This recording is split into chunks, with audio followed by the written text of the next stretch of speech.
Hey y'all, so for the video, my dream job is actually to become a well-known chef and restaurant owner, or even if that doesn't work out, then have my own bakery and maybe even further and go into like a pastry chef, that kind of thing. Like I said, I still haven't decided.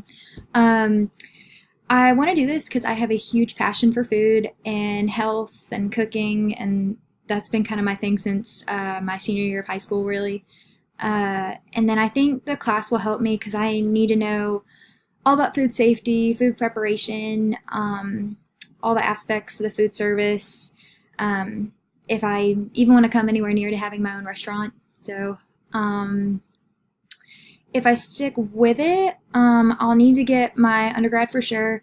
And then if I continue to go along the track of wanting to be a chef, I'll need to start considering a culinary arts school and hopefully find some jobs that can support me before I can open a restaurant or a bakery or anything, because that costs a lot of money. So I will definitely need to find a job in the meantime.